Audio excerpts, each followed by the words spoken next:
With the weather drying out in Ukraine, I just want to make brief mention of their upcoming counterattack. The last several months have mostly seen urban warfare, mainly concentrated around Bakhmut. However, while Ukraine has been grinding the Russians down in a defensive battle there, they've been building up their forces along with newly delivered equipment on other fronts. As that process has been completed in the late spring, the ground has finally begun to dry out after the biannual Rasputitsa. Meanwhile, Russia has been throwing everything it has, with the Wagner group as the linchpin, into the meat grinder of Bakhmut, slowly capturing the city block by block, but grinding down the strength of Wagner, as well as the Russian regular forces on their flanks, potentially leaving the Russians vulnerable in this sector even should they capture the entire city of Bakhmut. In fact, Ukraine's counterattack appears poised to be much larger scale than just that. Russia has brought in, with conscription, reportedly somewhere in the neighborhood of 150,000 troops to defend, and has furiously been digging trench systems along and behind the front lines.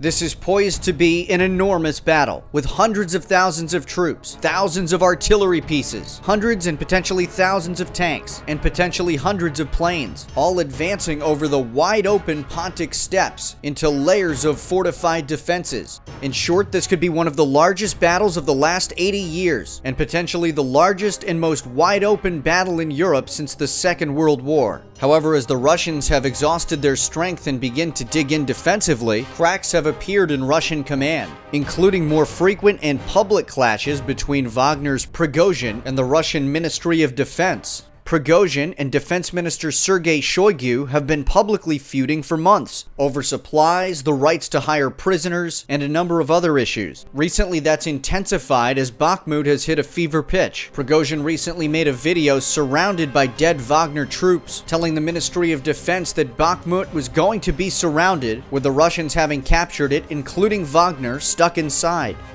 Prigozhin estimated that Ukraine has approximately 80,000 troops on this front for a potential counterattack.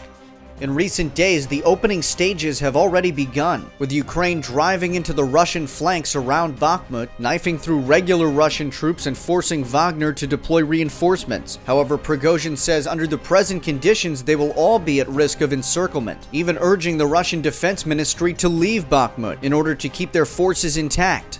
That said, Bakhmut is not expected to be the main focus of Ukraine's upcoming counteroffensive. In fact, probing attacks have already begun across all of the fronts. The main object is expected to be cutting the land bridge from Russia to Crimea. This will likely involve the attempted capture of Tokmak and then Melitopol. However, Ukraine will want to disperse some Russian defenders from the main thrust, not just with their other counterattack in Bakhmut, but also with an alternate front in the south. Ukraine, taking advantage of the delivery of military speedboats from America, has established several small bridgeheads on the east bank of the Dnieper. This could potentially be used as a jumping-off point for hitting at the Russian flanks while they're absorbing the main Ukrainian attack from the north. As we've mentioned before, Ukraine cutting off the Crimean Peninsula would be a major blow for the Putin regime, which has based much of its legitimacy on its clandestine takeover of Crimea back in 2014, as it would immediately make Russian control of the peninsula extremely tenuous, as at that point the already damaged Kerch Bridge would become the only connection from Crimea to the Russian Federation. Any further damage knocking out the bridge would likely mean Russia is relegated to only bringing in supplies via submarines, a situation that would quickly become untenable. Back in the fall, Ukraine tried a similar strategy with Russia's bridgehead on the west bank of the Dnieper, making Russian resupply of its isolated garrisons so impossible that it eventually abandoned its bridgehead, along with the city of Kherson itself, and retreated across the river. Ukraine creating a similar scenario in Crimea would put the Putin regime in a dire situation, both militarily and politically. To get there, however, Ukraine will have to endure more sacrifice, with some of the bloodiest fighting still to come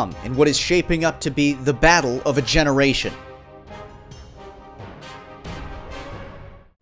We will certainly keep you appraised with what is going on, including as part of the 6-month geopolitical roundup for the Apolitical World Map in just a couple of weeks, by which time the main portion of Ukraine's counteroffensive could be underway. In any case, we'll be here to document it. Thank you so much for watching. If you like this content, make sure to give the video a like and leave a comment for the algorithm, and subscribe to the channel, become a part of our community. Don't forget to check out the project that forms the basis for these videos at apoliticalworldmap.org. And if you can, please sign up for our Patreon to keep the videos coming. For now, thanks again for watching. I'm Alex. I am out.